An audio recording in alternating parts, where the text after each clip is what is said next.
Welcome to the artist interview series for Mad in America's online exhibition, Creativity and COVID, Art Making During the Pandemic, which is live on madinamerica.com.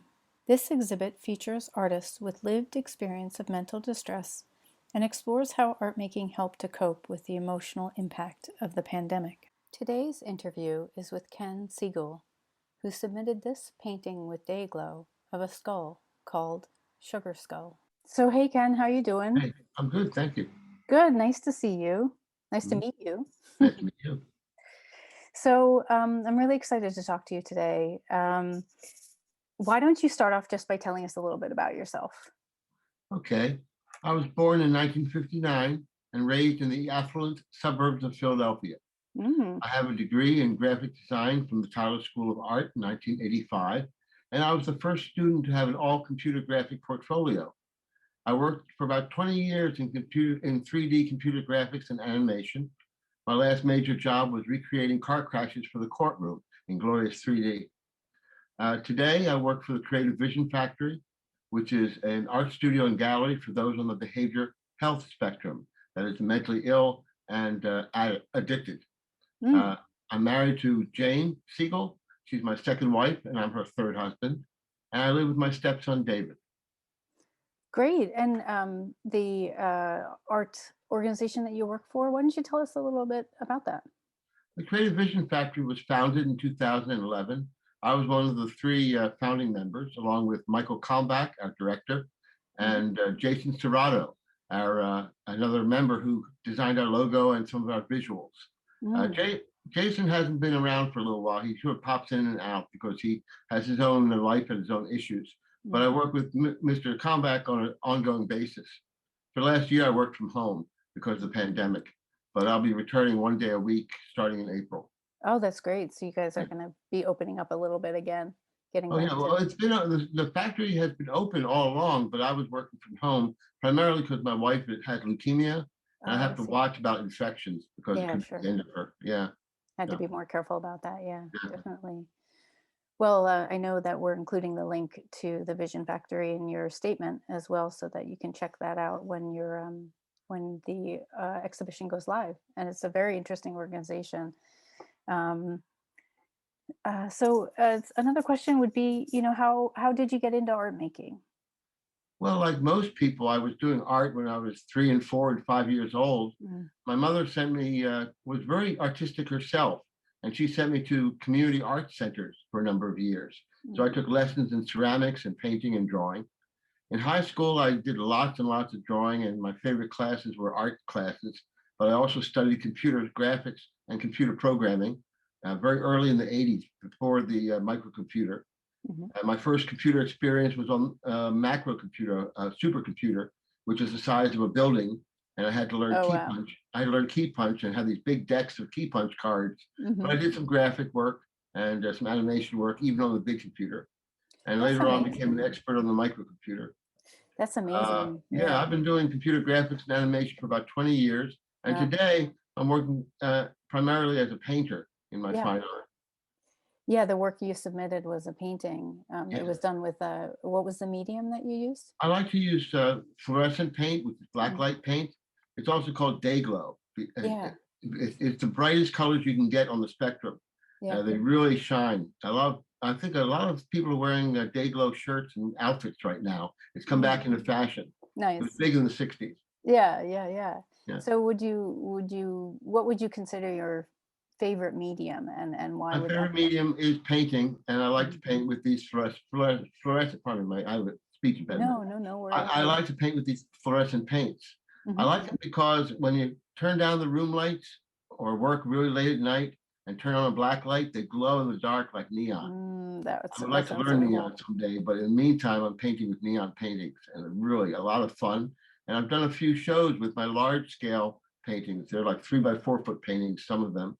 And Mm, I have done a number of shows where I just blacked out the whole room and borrowed a half dozen black light units, and mm. oh, it was magnificent. Oh, that It's sounds a lot so of fun. cool.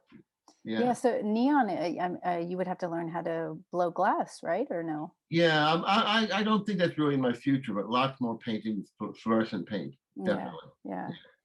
Great. It sounds like such a great exhibition, like to have a totally blacklight exhibition with the Yeah, I've glow done that paint. 3 or 4 times. It takes a little bit to organize, but, it's a lot of fun, and I always get Yeah, oohs and ahs from people yeah, I'm because sure. there aren't too many people working in fluorescent paint right now. Mm, As I understand it, I've only run into 3 or 4 other artists using it, I and that's on the see. internet where you have millions of artists, Yeah, but yeah. I've only run into a few that also use blacklight paint. Huh. So, the theme of the exhibition was how the your art making practice actually helped you through the pandemic, and I wonder if you could tell us a little bit about that.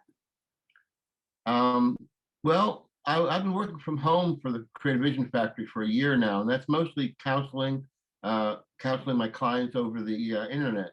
Lots of Zoom meetings and email and so on. But and that keeps me pretty busy. But in all my off time, I'm painting or drawing or sculpting. I'm doing some sort of artwork. It Mm. occupies my time. It occupies my mind. When I'm Hmm. not painting or drawing, I'm writing poetry. I write a lot of poetry. I have over 1,000 in my collection right now, and I Hmm. do open mics. My art forms of poetry and drawing and painting keep me busy, but they also express my creativity and my inner self. I think that they made me survive the pandemic without too much trauma. For one Hmm. thing, I'm not alone. I'm living with my wife and stepson, and we have a couple pets, so that's good. Um, my artwork really helps fill those gaps where where I have a lot of time on my hands. Mm. I've expressed some kind of morbid work. I mean, I was doing one of my series last year was the Santa Muerte, which is dead saints. I was doing these large scale skeletons, and that was partly in response to all the death toll of the pandemic. Yeah. But I brought them to life, and it's a pretty good series. I've shown it in a local gallery. Yeah, and sort of using the creative process there to process the enormous amount of loss Oh that my went after God, the we pandemic. have more than 500,000 dead now, and it's Yeah, incredible. yeah, I'm hoping that President Biden can turn things around. He's a real go-getter. I like him. yeah, Yeah. yeah, definitely. And so that brings me to another question that kind of broadens that a little bit. Where, how do you feel that art making will help us through the processing of this trauma? Like, how does art heal on a more general in a more general sense for societies, for communities, for individuals? How will it help us through this trauma? Well, I've often said that we would have no history, American history, world history, without art. For instance, in exploring ancient Egypt, all we have is their artifacts. We Mm. have mummies, it's true, but they're in mummy casings that are decorative and with hieroglyphics and all this. The history of the world is told with art.